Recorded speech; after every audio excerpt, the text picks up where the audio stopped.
Good morning, student. Today we will discuss about the asexual reproduction.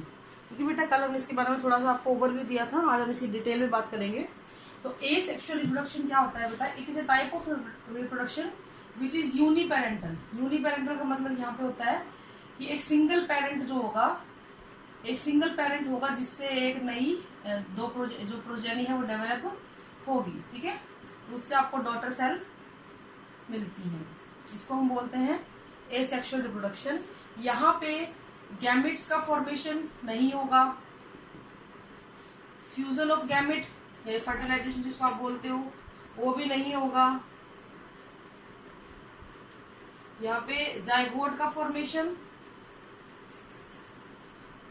नहीं होगा. तो ये तीन चीजें हैं जो तीनों की तीनों यहाँ पे नहीं होंगे. यहाँ पे क्या होगा, एक सेल होगी जो सिंपल माइटोटिक डिवीजन में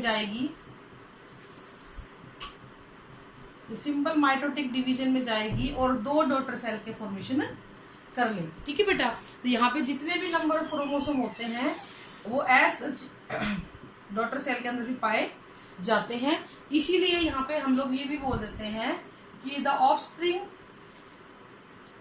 प्रोड्यूस ड्यू टू द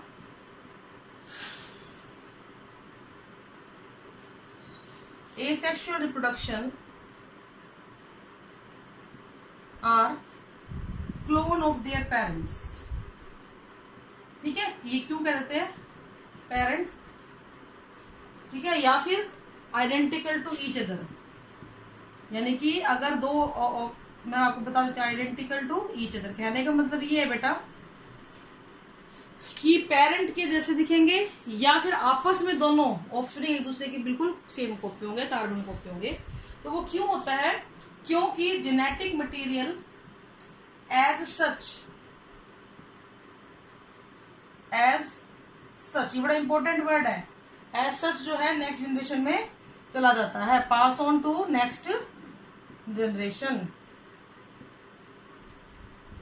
तो इसलिए इसको हम लोग ये भी बोल देते हैं सेक्सुअल रिप्रोडक्शन से जो ऑर्गेनिज्म पैदा होंगे वो क्लोन होते हैं अपने पेरेंट्स के, या फिर आपस में भी आइडेंटिकल होते हैं. ठीक है बेटा, तो गैमेट नहीं बनेंगे, फ्यूजन ऑफ गैमेट नहीं होगा, जाइगोट का कोई फॉर्मेशन यहाँ पे नहीं होगा, सिंपल माइटोटिक डिवीजन से आपको रिजल्ट मिल जाएगा. इसके ज्यादातर जो एग्जाम्पल है वो यूनिसेलुलर ऑर्गेनिज्म होते हैं.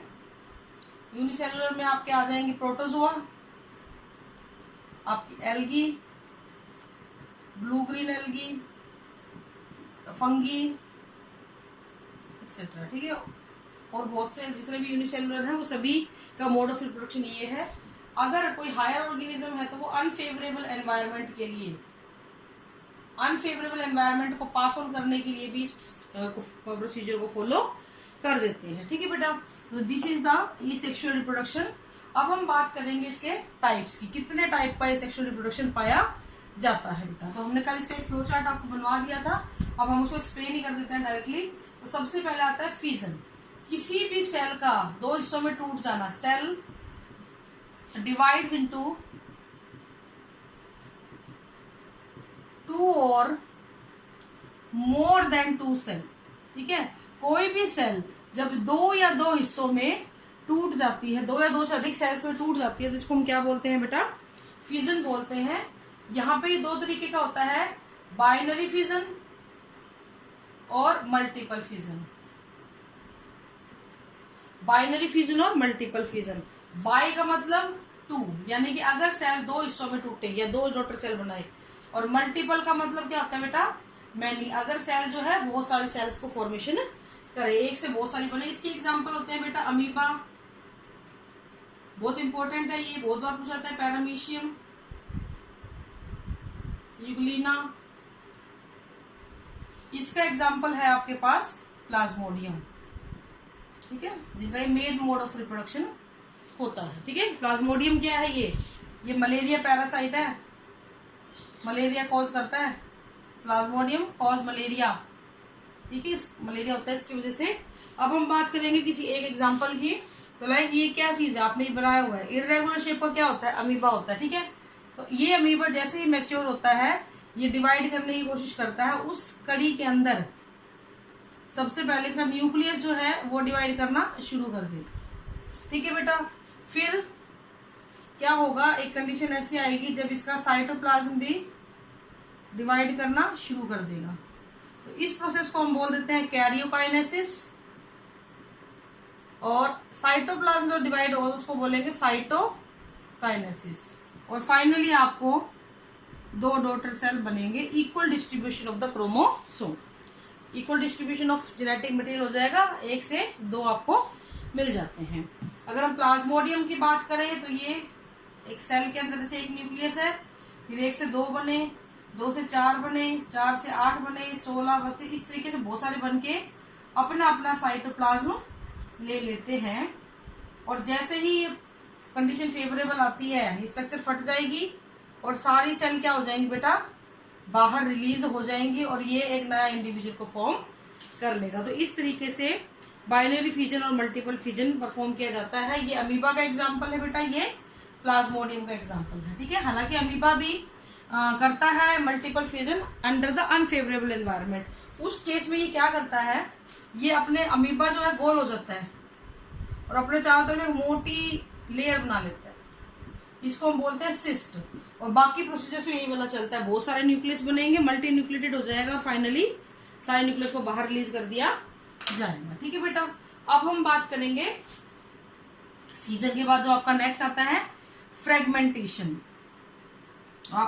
फ्रीजन मतलब टूट जाना, बस न्यूक्लियस 2 हिस्सों में बढ़ जाए, 2 से ज्यादा हिस्सों में बढ़ जाए। फ्रेगमेंट का मतलब होता है टुकड़ा। ठीक है, तो ये मेनली स्पाइरोगाइरा, ये रिबन शेप्ड होती है। ठीक है, यूलोथ्रिक्स इनमें पाया जाता है। यहाँ पे क्या होगा कि कोई भी एक टुकड़ा ऑर्गेनिज्म का, जैसे ये टुकड़ा है किसी वजह से टूट गया, अलग हो गया, तो ये टुकड़ा एसेक्सुअल यूनिट की तरह काम करेगा और अपने आप को क्या करना शुरू कर देगा बेटा, बढ़ाना शुरू कर देगा। तो इस तरीके से फ्रेगमेंटेशन के जरिए जो है जितने भी टुकड़ों में टूटेगा उतने ही टुकड़े जो है वो नए सिरे से बनना शुरू हो जाते हैं। तीसरा टाइप का होता है आपका रीजेनरेशन। रीजेनरेशन का मतलब क्या होता है, री मतलब अगेन और जनरेशन मतलब टू जनरेट, कोई चीज दोबारा से जनरेट हो गई। इसका सबसे अच्छा एग्जांपल प्लेनेरिया है। देखो, एसेक्सुअल मोड ऑफ रिप्रोडक्शन की बात करें, अगर लाइफ लाने की बात करें तो लोअर ऑर्गेनिज्म में है। अदरवाइज आपने देखा होगा छिपकली की अगर पूंछ टूटती है तो वो दोबारा उगाती है, that is also known as regeneration. लेकिन एक चीज हमेशा ध्यान रखना, पूंछ से, जैसे छिपकली की पूंछ टूटी, ये आपकी लिजर्ड है, ठीक है, इसकी पूंछ टूट गई तो पूंछ तो दोबारा उगाएगी, लेकिन पूंछ वाले हिस्से से पूरी छिपकली दोबारा से नहीं उगती है। तो इस चीज को हम क्या बोलते हैं, रीजनरेशन। लेकिन प्लेनेरिया एक ऐसा लोअर ऑर्गेनिज्म है, प्लेनेरिया, ठीक है, ये प्लेटिहेल्मिन्थेस में आता है। अगर आपने इसको 3 हिस्सों में तोड़ दिया, ठीक है, तो इसके 3 हिस्से कौन कौन से हुए बेटा, एक ये, एक ये, एक ये, ठीक है, 3 हिस्से हो गए।